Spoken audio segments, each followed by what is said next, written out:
¿Qué tal? ¿Cómo están? ¿Cómo les va? Les habla Marcela Coronel, soy profesora de turno mañana de trabajos prácticos.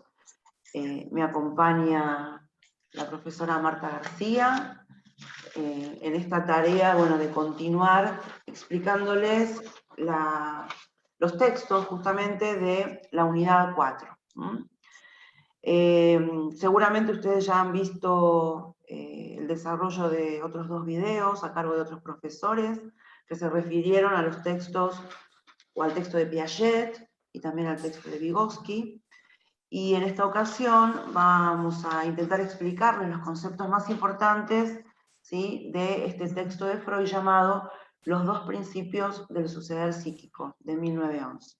Entonces, le invito a Marta que nos guíe en esta lectura del texto.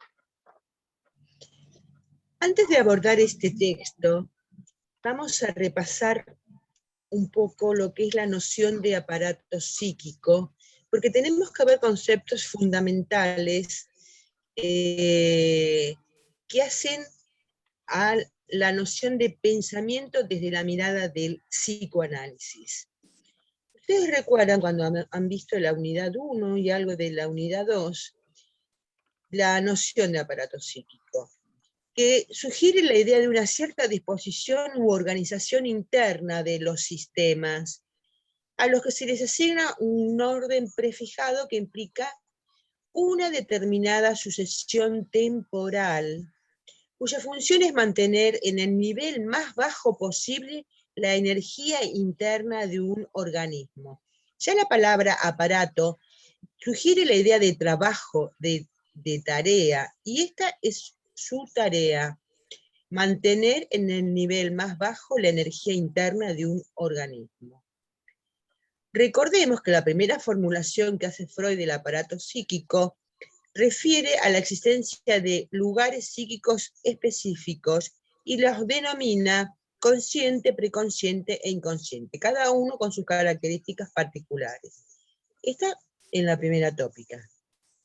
En la segunda tópica distingue 3 instancias: el ello, el yo y el superyo.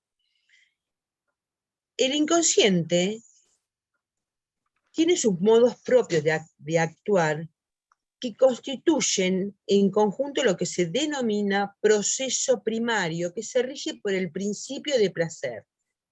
Esto es que en el inconsciente la energía es libre, no está ligada a ninguna representación, y busca la pronta satisfacción para disminuir la tensión generada con el aumento de la energía interna.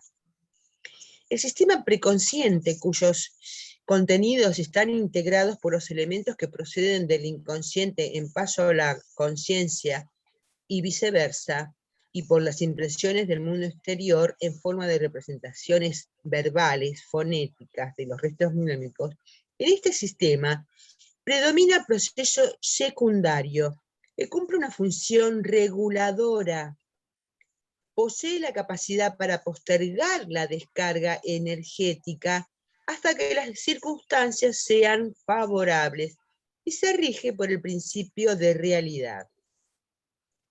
Las características del proceso secundario son la atención, el juicio, el razonamiento, y se expresa mediante el pensamiento que permite una expresión verbal que se supedita a las leyes de la lógica y de la gramática. En este artículo, los 2 principios del suceder psíquico, Freud plantea la necesidad de investigar la relación de los hombres con la realidad y la significación psicológica del mundo exterior real.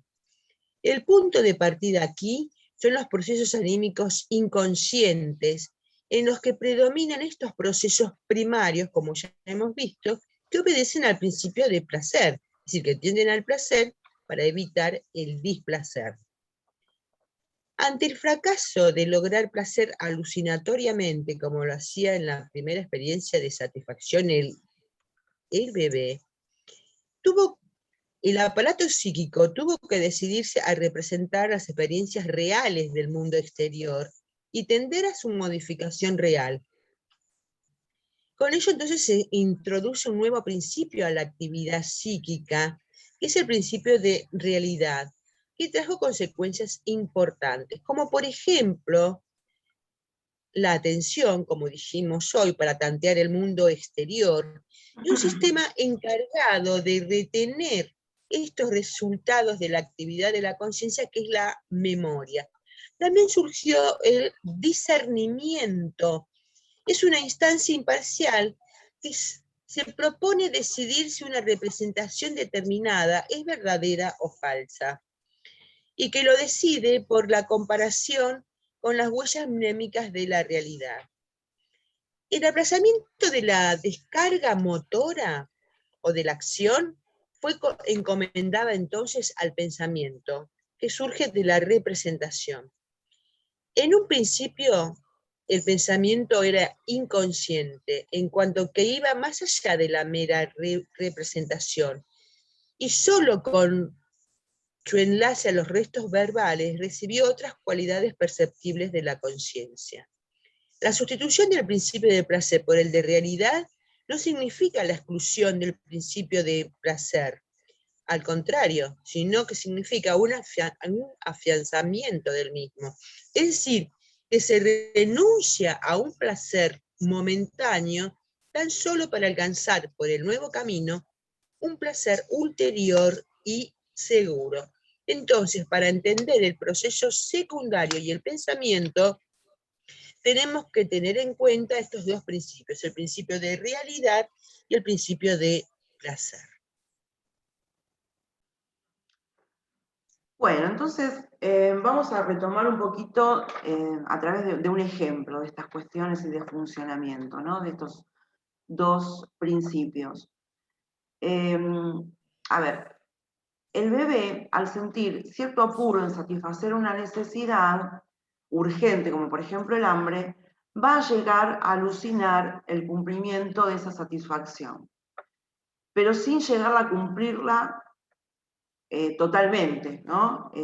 Quizás entonces va a recurrir a chuparse el dedo o a que alguien que esté al cuidado de él, bueno, le dé un chupete, por ejemplo, ¿no?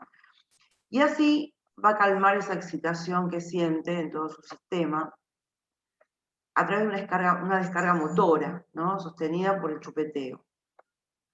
Pero este tipo de bajada de tensión o de aplacamiento de esta tensión no va a durar mucho tiempo, ¿no es cierto? Entonces va a necesitar que aparezca una acción específica que calme realmente la necesidad. Aquí podemos ubicar, bueno, la mamadera realmente que le va a dar este alimento o incluso el pecho materno.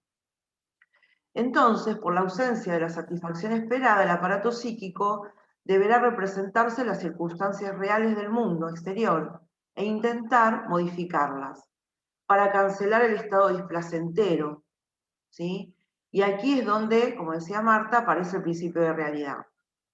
La satisfacción no se buscará de manera directa, sino a través de ciertos rodeos, postergando su cancelación. Esto que lo podemos ubicar en un niño, también ocurre en un adulto, ¿no? A ver, como por ejemplo, podríamos citar esto. Si yo ahora tuviera sensación de tener hambre y tener ganas de comer algo, como yo sé que estoy intentando grabar la clase, lo que hago es, a través del pensamiento, decir, bueno, no, a ver, espera un rato más, dentro de un ratito vas a poder hacerlo y demás.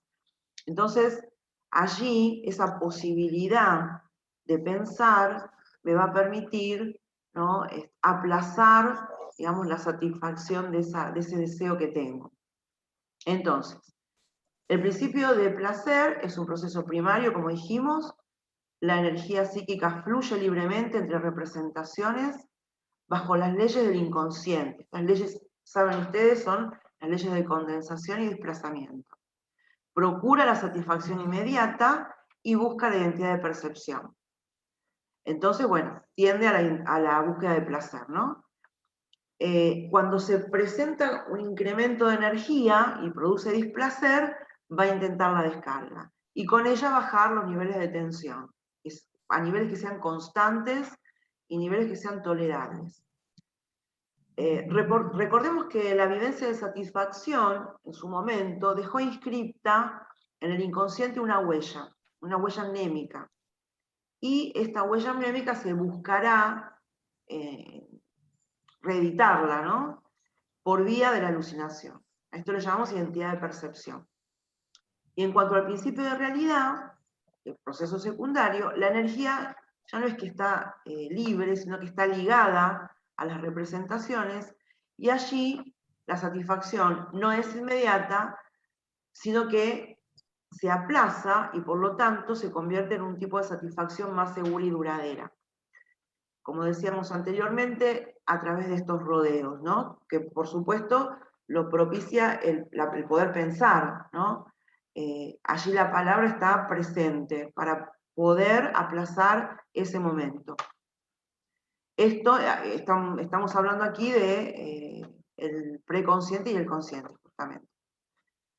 Se va a buscar de esta forma la identidad del pensamiento. Bueno, creo que con estas aclaraciones y con esta breve explicación de cómo funcionan estos procesos y todo lo que Marta nos explicó antes, podemos pensar que quizás sea más sencillo abordar el texto y que puedan ustedes tener una mejor comprensión, ¿sí? Así que, bueno, nos despedimos y esperemos vernos pronto a través de más videos.